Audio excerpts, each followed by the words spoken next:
ഈ പ്രദേശത്തുള്ള ജനസമൂഹം, വിശ്വാസ സമൂഹം അതിനായിട്ട് 2 മാസക്കാലം ഏറെ തീക്ഷ്ണമായി ജപമാല ചൊല്ലി ഒരുങ്ങി, പ്രാർത്ഥിച്ചൊരുങ്ങി. അതിന് ഫലമായിട്ട് ഈ 5 ദിവസവും വളരെയേറെ അനുകൂലമായ പ്രകൃതി സൗകര്യങ്ങളെല്ലാം ഒരുക്കി തന്നു. ദൈവം അനുകൂലമായ സാഹചര്യം ഒരുക്കി തന്നു. ആത്മീയ നിറവിലേക്ക് ഇടവക സമൂഹത്തിനെ മുന്നേറുവാനായിട്ട് സാധിച്ചു. ഈ ധ്യാനത്തിലൂടെ ഇടവകയ്ക്ക് ലഭിച്ച ആത്മീയ ഉണർവ് ഏറ്റവും സന്തോഷപ്രദമായ ഒന്നാണ്. അത് ജനങ്ങളുടെ വാക്കുകളിൽ നിന്നും, വിശ്വാസികളുടെ വാക്കുകളിൽ നിന്നും മനസ്സിലാക്കുവാൻ സാധിച്ചു. ഇന്നേ ദിനത്തിലെ രാവിലെ നടന്ന തിരുക്കർമ്മങ്ങൾ, പ്രത്യേകിച്ച് ദമ്പതികളുടെ വിവാഹ വാഗ്ദാന നവീകരണം വളരെയേറെ കർമ്മോത്സുകമായിരുന്നു. കുടുംബസമേതം ഓരോ ഇടവക വിശ്വാസിയും അതിൽ പങ്കുചേരുകയും സ്നേഹവിരുന്നോടെ അതിന് സമാപനം കുറിക്കുകയും ചെയ്തു. ഈ 5 ദിവസവും ആത്മീയ ഉണർവിൻ്റെ ദിനങ്ങളായിരുന്നു. വിശ്വാസ സമൂഹത്തിന് നൽകിയ ഈ വലിയ ചൈതന്യത്തിലെ ഇടവികാരി എന്ന നിലയിൽ ഏറെ ഞാൻ അഭിമാനം കൊള്ളുന്നു. അതിനായിട്ട് എന്നെ സഹായിച്ച പോട്ട ധ്യാന ആശ്രമത്തിലെ വൈദികരെ, അതിൻ്റെ ഡയറക്ടറായ ജോജോ മാരിപ്പാട്ടച്ചനെയും തോമസ് സർക്കലച്ചനെയും പ്രത്യേകം നന്ദിയോടെ ഓർക്കുന്നു. ഈ ധ്യാനം തുടർന്നുള്ള ദിനങ്ങളിൽ ഇടവകയുടെ വിശ്വാസ വളർച്ചയ്ക്ക് കൂടുതൽ കരുത്തേകുമെന്ന് ഉറപ്പുണ്ട്. എല്ലാവിധ ഭാവങ്ങളും ഈ ധ്യാന ടീമിനെ നേരുകയാണ്.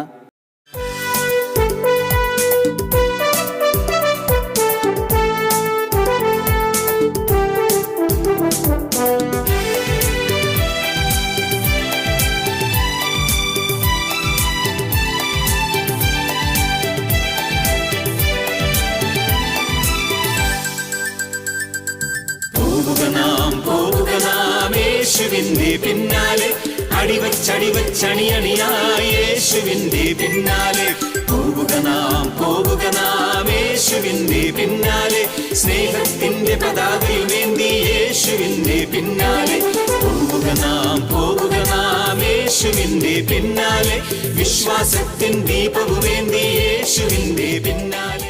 ദൈവത്തിന്റെ വചനത്തെക്കുറിച്ച് ഹെബ്രായ ലേഖനത്തിന്റെ 4-ാം അധ്യായം 12-ാമത്തെ വാക്യത്തിൽ പറയുന്നുണ്ട്, ദൈവത്തിന്റെ വചനം സജീവവും ഊർജ്ജസ്വലവുമാണ്, ഇരുതല വാളിനേക്കാൾ മൂർച്ചയേറിയതും, ചേതനയിലും ആത്മാവിലും സന്ധിബന്ധങ്ങളിലും മജ്ജയിലും തുളച്ചുകയറി ഹൃദയത്തിന്റെ വിചാരങ്ങളെയും നിയോഗങ്ങളെയും വിവേചിച്ച് അറിയുന്നതുമാണ്. അതുകൊണ്ട് വചനം നമ്മെ ചെത്തിമിനുക്കിയ അനുഭവമായിരുന്നു ഈ ദിവസങ്ങളിലെല്ലാം. നമുക്കറിയാം, വലിയൊരു കരിങ്കല്ല് കിട്ടിയാൽ ഒരു നല്ല ശില്പിയാണെങ്കിൽ ആ ശില്പി ആ കരിങ്കല്ലിൽ നിന്ന് ആവശ്യമില്ലാത്ത കാര്യങ്ങളെല്ലാം ചെത്തി കളഞ്ഞു കഴിയുമ്പോൾ ആ കരിങ്കല്ല് സുന്ദരമായൊരു ശില്പം, ഒരുപക്ഷെ ഒരു മാലാഖയുടെ ശില്പമായി അത് മാറാം. ശില്പിയുടെ മനസ്സിലുള്ള രൂപം അദ്ദേഹം കൊത്തിയെടുക്കാം. തീർച്ചയായും ഈ ധ്യാനത്തിലൂടെ എല്ലാം സംഭവിക്കുന്നത് ഈ ഒരു നവീകരണമാണ്. നമ്മുടെ ജീവിതത്തിൽ ആവശ്യമില്ലാത്ത കാര്യങ്ങളെയെല്ലാം വചനത്തിന്റെ മുമ്പിൽ നമ്മളെ തന്നെ വിട്ടുകൊടുക്കുമ്പോൾ, നമ്മൾ വചനത്തിന് മുമ്പിൽ ഇരിക്കുമ്പോൾ ദൈവം ആ ദൈവവചനം കൊണ്ട് കൊത്തി മിനുക്കി സുന്ദരങ്ങളായ ശില്പങ്ങളാക്കി നമ്മളെ മാറ്റിയ വലിയ ആത്മാവിന്റെ കൃപയുടെ വലിയ ഒഴുക്കിന്റെ അനുഭവമായിരുന്നു നമ്മളുടെ ജീവിതത്തിൽ സംഭവിച്ചത്. പ്രിയപ്പെട്ടവരെ, ഈ ഒരു അനുഭവത്തിലൂടെ നമുക്ക് കരഗതമായ വിശുദ്ധി, വ്യക്തിപരമായ വിശുദ്ധീകരണം, അത് തീർച്ചയായും നിലനിർത്തുക എന്നുള്ളത് വളരെ പ്രധാനപ്പെട്ട ഒരു കാര്യമാണ്. ആത്മാവിന്റെ വലിയ ചൈതന്യം നമുക്കതിന് ആവശ്യമാണ്. നമുക്കറിയാം, സൃഷ്ടിയുടെ ആരംഭത്തിൽ ആ വെള്ളത്തിന്റെ മേൽ ചലിച്ച ആത്മാവിന്റെ ശക്തി, അതുപോലെ തന്നെ പിന്നീട് ന്യായാധിപന്മാർക്കും അതുപോലെ രാജാക്കന്മാർക്കും പ്രവാചകന്മാർക്കും ഒക്കെ നൽകപ്പെട്ട ആത്മാവിന്റെ ചൈതന്യം, അതുപോലെ ക്രിസ്തുവിന്റെ അപ്പോസ്തലന്മാർക്ക് പരിശുദ്ധ അമ്മയോടുകൂടെ അവരെ ആയിരുന്നപ്പോൾ അവർക്ക് നൽകപ്പെട്ട ആത്മാവിന്റെ ചൈതന്യം, ആ ഒരു വലിയ ചൈതന്യം തന്നെയാണ് നമ്മുടെ ജീവിതത്തിലേക്ക് നമുക്ക് ലഭിച്ചിരിക്കുന്നത്. പുതിയ സൃഷ്ടികളായി ക്രിസ്തുവിൽ നമ്മൾ രൂപാന്തരപ്പെട്ടിരിക്കുകയാണ്. കൊറിന്തോസുകാർക്ക് എഴുതിയ 2-ാമത്തെ ലേഖനം 5-ാമത്തെ അധ്യായം 17-ാമത്തെ തിരുവചനത്തിൽ പൗലോസ് അപ്പോസ്തലൻ പറയുന്നുണ്ട്, ക്രിസ്തുവിലായിരിക്കുന്നവൻ പുതിയ സൃഷ്ടിയാണ്, പഴയത് കടന്നുപോയി പുതിയത് വന്നു കഴിഞ്ഞു. പുതിയ സൃഷ്ടികളായി ക്രിസ്തുവിൽ നവമനുഷ്യരായി നമ്മൾ രൂപാന്തരപ്പെട്ടിരിക്കുകയാണ്. അതുകൊണ്ട് പൗലോസ് അപ്പോസ്തലൻ തന്നെ ഗലാത്യർക്ക് എഴുതിയ ലേഖനത്തിൽ 4-ാം അധ്യായം 19-ാമത്തെ തിരുവചനത്തിൽ പറയുന്നുണ്ട്, എൻ്റെ കുഞ്ഞുമക്കളെ, ക്രിസ്തു നിങ്ങളിൽ രൂപപ്പെടുന്നതുവരെ വീണ്ടും ഞാൻ നിങ്ങൾക്ക് വേണ്ടി ഈറ്റുനോവ് അനുഭവിക്കുന്നു.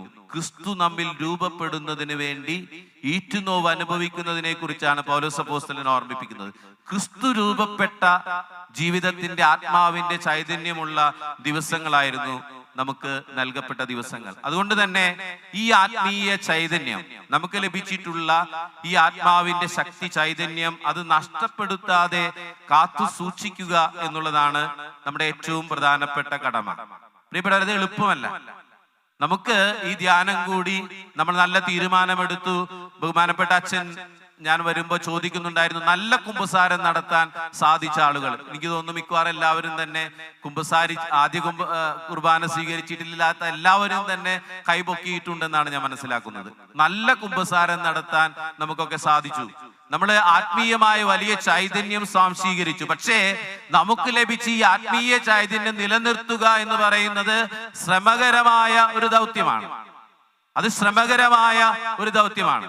മത്തായിയുടെ സുവിശേഷത്തിന്റെ 12-ാമത്തെ അധ്യായം 43 മുതൽ 45 വരെയുള്ള തിരുവചനങ്ങളിൽ അശുദ്ധാത്മാവ് ഒരു മനുഷ്യനിൽ നിന്ന് വിട്ടുപോകുമ്പോ എന്താണ് സംഭവിക്കുന്നത് എന്നതിനെ കുറിച്ച് പറയുന്നുണ്ട്.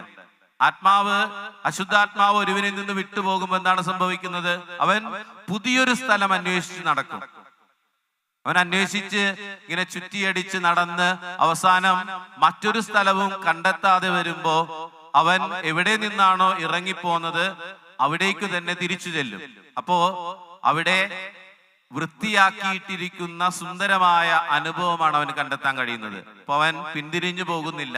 തുടർന്ന് വചനത്തിൽ നമ്മൾ വായിക്കുന്നുണ്ട്, അവൻ തന്നേക്കാൾ ദുഷ്ടരായ 7 ആത്മാക്കളെ കൂട്ടി ആ മനുഷ്യനിലേക്ക് തിരിച്ചു വരും എന്ന് പറയുന്നുണ്ട്. അതായത് കരുതലോടെ, ആത്മീയ ജീവിതത്തിൽ കരുതലോടെ നമ്മൾ മുന്നോട്ട് പോയില്ല എങ്കിൽ നമുക്ക് ലഭിച്ചിട്ടുള്ള ആത്മീയ ചൈതന്യം നഷ്ടപ്പെടും എന്ന് ഓർമ്മിപ്പിക്കുന്ന കാര്യമാണ്.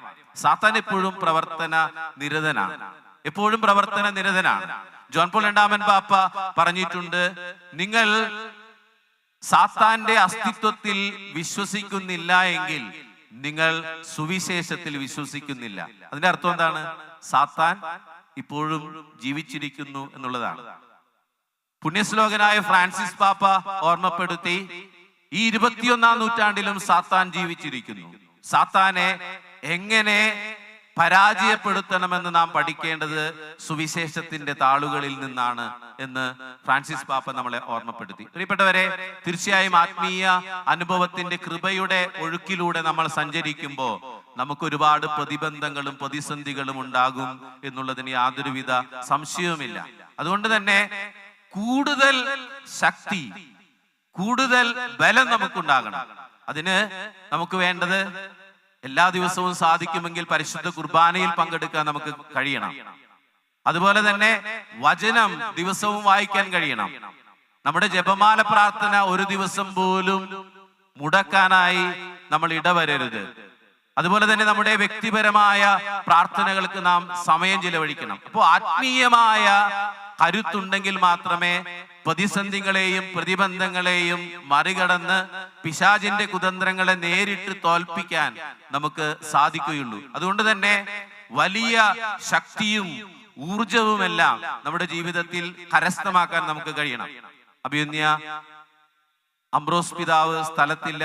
പിതാവ് KRLCC യുടെ സമ്മേളനത്തിൽ കേരളത്തിലെ ലത്തീൻ കത്തോലിക്കരായ ഗൾഫിൽ താമസിക്കുന്ന ആളുകളുടെ ഒരു സമ്മേളനത്തിനായി ദുബായിൽ പോയിരിക്കുകയാണ്. പിതാവ് 25-ാം തീയതിയാണ് തിരിച്ചു വരുന്നത്. ഇന്ന് പിതാവ് വിളിച്ചപ്പോഴും പിതാവ് പറഞ്ഞു, പിതാവിന്റെ പ്രത്യേകമായ ആശംസകളും പിതാവിന്റെ പ്രത്യേകമായ സ്നേഹവും അന്വേഷണവും നിങ്ങൾക്ക് എല്ലാവർക്കും നൽകണമെന്ന് പിതാവ് പ്രത്യേകമായി അറിയിച്ചിട്ടുണ്ട്. അപ്പോൾ പിതാവിന്റെ എല്ലാവിധ അനുഗ്രഹങ്ങളും ആശീർവാദവും പ്രാർത്ഥനയും എല്ലാം നിങ്ങൾക്ക് നേരുന്നു. വലിയ ആത്മീയ ഉത്കർഷം നമുക്ക് ലഭിച്ച അരൂപി കൃപയുടെ നിറവ്, പ്രാർത്ഥനയുടെ ചൈതന്യം, ആത്മീയമായ അഭിഷേകം അത് നഷ്ടപ്പെടുത്താതെ കാത്തു സൂക്ഷിക്കാൻ നമുക്ക് കഴിയട്ടെ. പരിശുദ്ധ അമ്മയുടെ ശക്തമായ മാധ്യസ്ഥ്യം നമുക്ക് തേടാം. ദൈവം നിങ്ങളെ ഓരോരുത്തരെയും പ്രത്യേകമായി അനുഗ്രഹിക്കട്ടെ. പ്രത്യേകിച്ച് എല്ലാ വിൻസെൻഷ്യം വൈദികർക്കും ഡീക്കന്മാർക്കും എല്ലാം എല്ലാവിധത്തിലുള്ള നന്ദിയും, പ്രത്യേകമായി എൻ്റെ ആത്മീയ ജീവിതത്തിൽ സ്വാധീനിച്ചവരാണ്, എല്ലാ നന്ദിയും ഞാൻ അറിയിക്കുന്നു. ദൈവം നമ്മെ സമൃദ്ധമായി അനുഗ്രഹിക്കട്ടെ.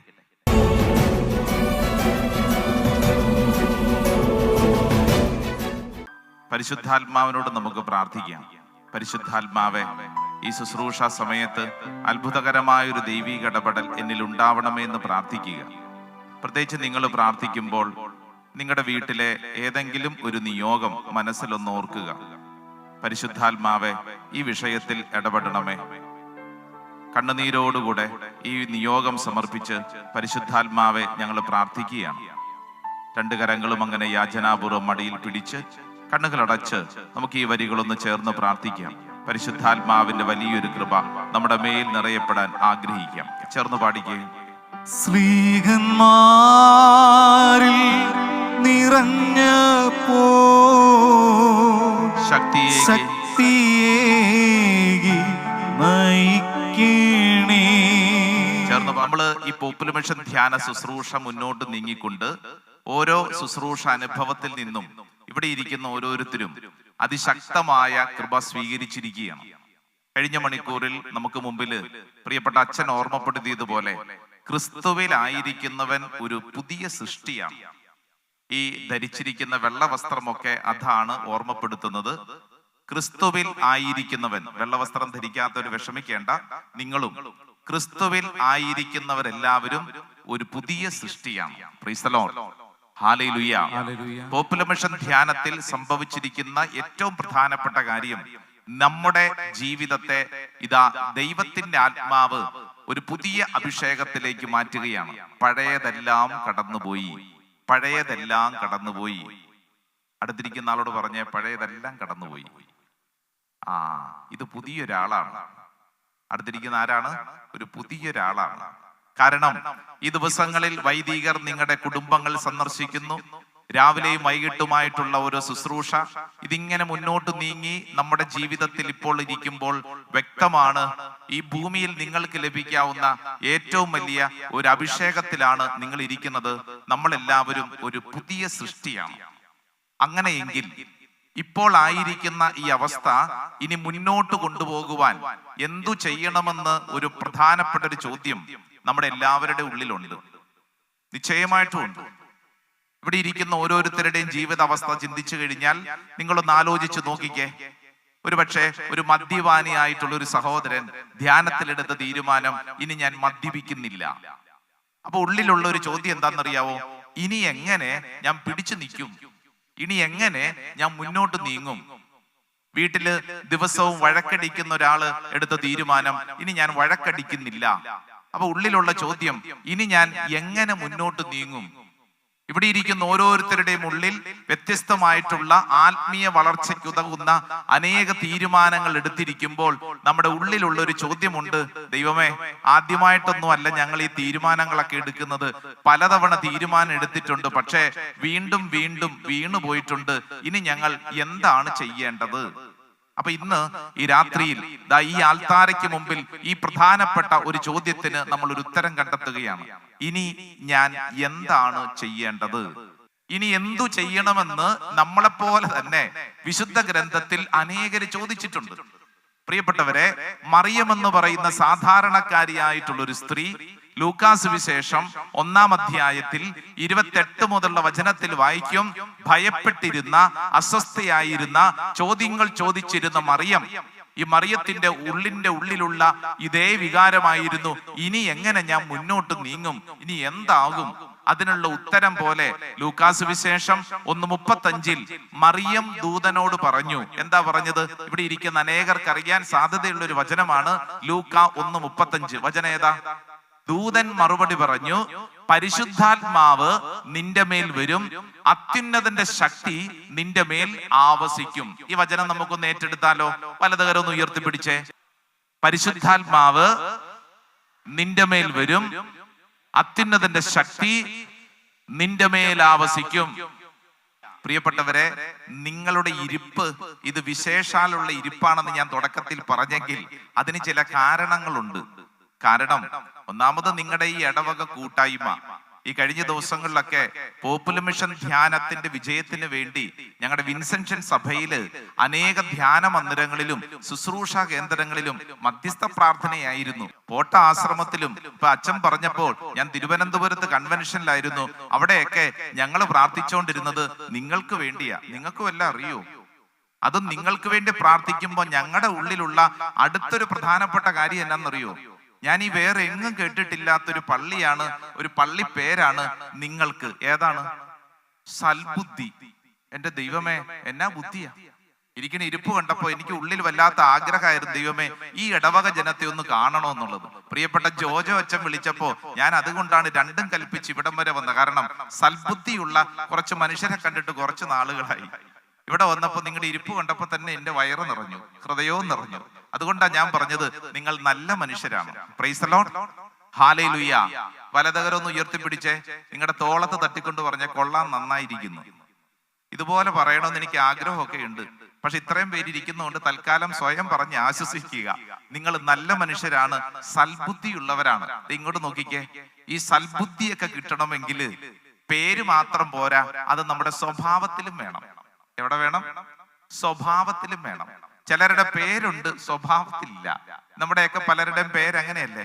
പേര് കേട്ട് കഴിഞ്ഞാൽ തൊട്ടുമുത്താൻ തോന്നും. അതുപോലെയാണ് ചിലരുടെയൊക്കെ പേര്, പക്ഷെ സ്വഭാവത്തിൽ ലവലേശമില്ല. പരിശുദ്ധ മറിയം എങ്ങനെയാണ് സ്വഭാവത്തെ വിശുദ്ധീകരിച്ചതെന്ന് സുവിശേഷത്തോട് ചോദിച്ചാൽ ലൂക്കാ സുവിശേഷം 1-ാം അധ്യായം 35-ാം തിരുവചനം പറയാണ്, പരിശുദ്ധാത്മാവ് നിന്റെ മേൽ വരും, അത്യുന്നതന്റെ ശക്തി നിന്റെ മേൽ ആവസിക്കും. ഈ പരിശുദ്ധാത്മാവിനെ സ്വീകരിച്ചതിന് ശേഷം പരിശുദ്ധ മറിയത്തിന്റെ സ്വഭാവം അടിമുടി മാറ്റിമറിക്കപ്പെട്ടു. ഇങ്ങോട്ട് നോക്കിക്കേ, ആരെ സ്വീകരിച്ചതിന് ശേഷം? പരിശുദ്ധാത്മാവിനെ എക്സ്പീരിയൻസ് ചെയ്തതിന് ശേഷം, അനുഭവിച്ചതിന് ശേഷം പരിശുദ്ധ അമ്മയുടെ സ്വഭാവം അടിമുടി മാറ്റിമറിക്കപ്പെട്ടു. ഈ ദിവസങ്ങളിൽ ഈ ദേശത്ത് ഈ പരിശുദ്ധാത്മാവിന്റെ അഭിഷേകം വ്യത്യസ്ത ശുശ്രൂഷകളിലൂടെ അഭിഷേകമായിട്ട് നമ്മൾ സ്വീകരിച്ചെങ്കിൽ, എന്റെ പ്രിയപ്പെട്ടവരെ, ഒരു ചോദ്യം ഞാൻ നിങ്ങളോട് ചോദിക്കാം.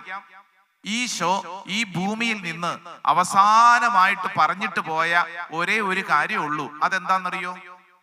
ഈശോ ഒരു കാര്യം പറഞ്ഞിട്ടാണ് അവസാനമായിട്ട് പറഞ്ഞിട്ട് ഈശോ പോയി. അതേത് കാര്യ? അപ്പസ്തോല പ്രവർത്തനം 1:8. ഏതാ വചനം എന്നറിയോ?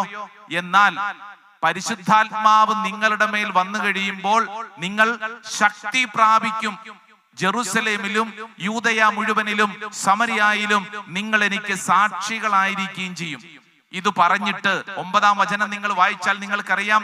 ഇത് പറഞ്ഞിട്ട് അവർ നോക്കി നിൽക്കെ യേശു ആകാശത്തിലേക്ക്, സ്വർഗത്തിലേക്ക് സംവഹിക്കപ്പെട്ടു.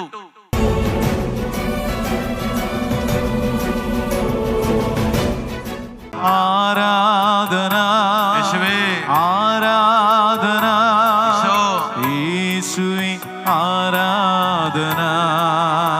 നമുക്ക് എല്ലാവർക്കും എഴുന്നേറ്റ് നിൽക്കാം, എഴുന്നേറ്റ് നിൽക്കാം. ആരാധന യേശുവേ, യേശുവേ, ആരാധന. കരങ്ങൾ കൂപ്പി ഈശോയെ നോക്കിക്കൊണ്ട്, ഈശോയെ ഈ ആരാധന മധ്യേ എന്റെ മേൽ അത്ഭുതകരമായൊരു ദൈവശക്തി പ്രവർത്തിക്കട്ടെ. എന്റെ ശരീരത്തിലും മനസ്സിലും ആത്മാവിലും പരിശുദ്ധാത്മാവെ ഒരു പുതിയ അഭിഷേകം വേണം. ആഗ്രഹിക്കണം. ആരാധനയുടെ ഈ മണിക്കൂറിൽ ദൈവജനം ഒരുമിച്ച് പ്രാർത്ഥിക്കുക. ഒറ്റ വിഷയമേ നമ്മുടെ ഉള്ളിലുള്ളൂ, പരിശുദ്ധാത്മാവ്, പരിശുദ്ധാത്മാവ്, പരിശുദ്ധാത്മാവ്. ആഗ്രഹിക്കണം. ചേർന്ന് പഠിക്കേ. ആരാധന, ആരാധന യേശുവേ, ആരാധന. ചേർന്ന് പാടിക്കേ. ആരാധന, ആരാധന, ആരാധന യേശുവേ, യേശുവേ, ആരാധന. കരങ്ങൾ ഉയർത്തിപ്പാടാം. ആരാധന, ആരാധന. കരങ്ങൾ വീശിപ്പാടാം. ആരാധന. ചേർന്ന് യേശുവേ, ആരാധന. എല്ലാവരും ചേർന്ന് ആരാധന, ആരാധന, ആരാധന യേശുവേ, യേശുവേ, ആരാധന. ശിരസിലൊന്ന് കമഴ്ത്തി വെച്ച്, 2 കരങ്ങൾ ശിരസിൽ കമഴ്ത്തി വെച്ച് കണ്ണടച്ച് പ്രാർത്ഥിക്കൂ. മറ്റൊന്നും ചിന്തിക്കണ്ട. നിന്റെ മേൽ പരിശുദ്ധാത്മാവിന്റെ ശക്തി വെളിപ്പെടുന്ന സമയമല്ലേ? പരിശുദ്ധാത്മാവിന്റെ ഉള്ളിലുണ്ട്. നീ ഏത് വലിയ രോഗപീഠയിലൂടെ കടന്നു പോകുന്ന വ്യക്തിയാണെങ്കിലും, എത്ര വലിയ ദുഃഖത്തിൽ ആഴുന്ന വ്യക്തിയാണെങ്കിലും, നീ വിശ്വസിക്കൂ, പരിശുദ്ധാത്മാവ് നിന്റെ ഉള്ളിലുണ്ട്. ഈ പരിശുദ്ധാത്മാവ് നിന്നെ ചലിപ്പിക്കുകയാണ്. ആദിമ ക്രൈസ്തവ സമൂഹത്തെ ചലിപ്പിച്ച പരിശുദ്ധാത്മാവ് ഇതാ നിന്റെ ഉള്ളിൽ നിന്നെ ഭരിക്കുന്ന സമയം. ഓരോ വ്യക്തിയും ഈ പരിശുദ്ധാത്മാ അഭിഷേകത്തിൽ വളരട്ടെ. ഞാൻ കടന്നു പോകുന്ന ഓരോ വഴികളിലും ഈ പരിശുദ്ധാത്മാവ് എന്നെ ബലപ്പെടുത്തും. യോഹന്നാന്റെ സുവിശേഷം 14:15 ഇതാ ഈശോ എനിക്കും നിനക്കും ഒരു വാഗ്ദാനം തന്നിട്ടുണ്ട്. ഇതാ നിന്നെ ഇനി മുതൽ സഹായിക്കാൻ ഒരു സഹായകൻ, അത് പരിശുദ്ധാത്മാവാണ്. ഓ പരിശുദ്ധാത്മാവേ, എൻ്റെ ശിരസ് മുതൽ ഉള്ളംകാൽ വരെ അത്ഭുതകരമായിട്ട് പ്രവർത്തിക്കണമേ. നിന്റെ രോഗപീഠകളിൽ, നിന്റെ മനസ്സിന്റെ ഭാരങ്ങളിൽ, നിന്റെ ആത്മീയ ബന്ധങ്ങളിൽ ഇതാ പരിശുദ്ധാത്മാവ് നിന്നെ ഭരിക്കുന്ന സമയം. ഓരോ വ്യക്തിയും വിശ്വസിച്ചത് ഏറ്റെടുക്കട്ടെ. യെസ്, പരിശുദ്ധാത്മാവ് എൻ്റെ മേലുണ്ട്. ലൂക്കാസ് വിശേഷം 4:18 ഈശോ ശുശ്രൂഷ ആരംഭിച്ചപ്പോൾ ആദ്യം പറഞ്ഞ കാര്യം, ദൈവത്തിൻ്റെ ആത്മാവ് എൻ്റെ മേലുണ്ട്, പരിശുദ്ധാത്മാവ് എൻ്റെ മേലുണ്ട്. ഓരോ വ്യക്തിയും ഈ സമയത്ത് അത് വിശ്വസിച്ച് ഏറ്റെടുക്കട്ടെ. പരിശുദ്ധാത്മാവ് എൻ്റെ മേലുണ്ട്.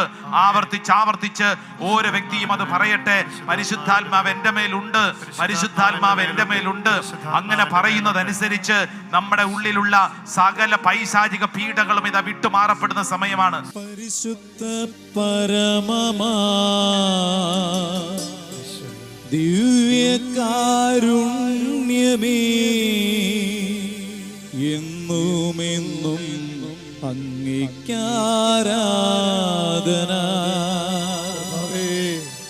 പരിശുദ്ധ പരമമാ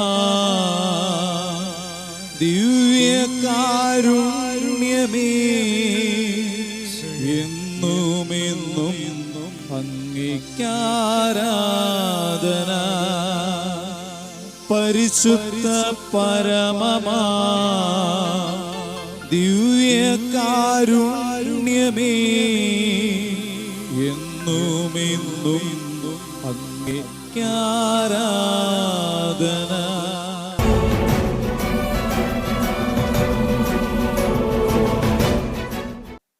സ്നേഹമുള്ളവരെ, ഞാൻ കിഴൂപ്പാടം സൽബുദ്ധിമാതാ ദേവാലയം കുടുംബ യൂണിറ്റ് കേന്ദ്ര സമിതി പ്രസിഡൻ്റാണ്. പേര് ജിസ് വെങ്ങണത്ത്. ഈ ഒരാഴ്ച കാലം വളരെ സജീവമായി തന്നെ ഈ കിഴൂപ്പാടം ഇടവകയിലെ എല്ലാ കുടുംബ യൂണിറ്റുകളുടെയും നേതൃത്വത്തിലും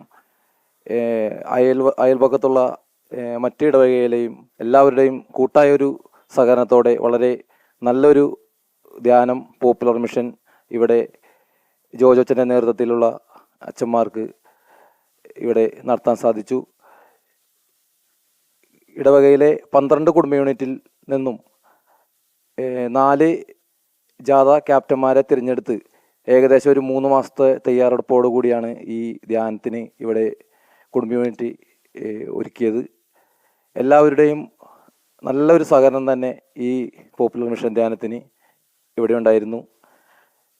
അതിൽ തന്നെ കുടുംബങ്ങളുടെ നവീകരണം, അതുപോലെ തന്നെ കുട്ടികൾക്ക് വേണ്ടി, ദമ്പതിമാർക്ക് വേണ്ടി, അങ്ങനെ എല്ലാ വിധത്തിലുള്ള ഒരു പ്രാർത്ഥന, ഒരു കൂട്ടായ്മ ഇവിടെ ഈ ദിവസങ്ങളിൽ നിന്നു വന്നു. 6 ദിവസം വളരെ ഭംഗിയായി തന്നെയാണ് ഇവിടെ ഈ പോപ്പുലർ മിഷൻ ധ്യാനം ഒരുക്കിയത്. ഈ ധ്യാനം ഇവിടെ ഒരുക്കിയ വിൻസിഷൻ വൈദികരായ ജോജച്ചൻ്റെ നേതൃത്വത്തിലുള്ള എല്ലാ വൈദികർക്കും നമ്മുടെ കിഴൂപ്പാടം സൽബുദ്ധിമാതാ ദേവാലയം വികാരി ജോസഫ് ഉളാട്ടുപുറ അച്ഛനും ഏറ്റവും സ്നേഹത്തോടെ കുടുംബ യൂണിറ്റിൻ്റെ പേരിലും നന്ദി അറിയിക്കുന്നു.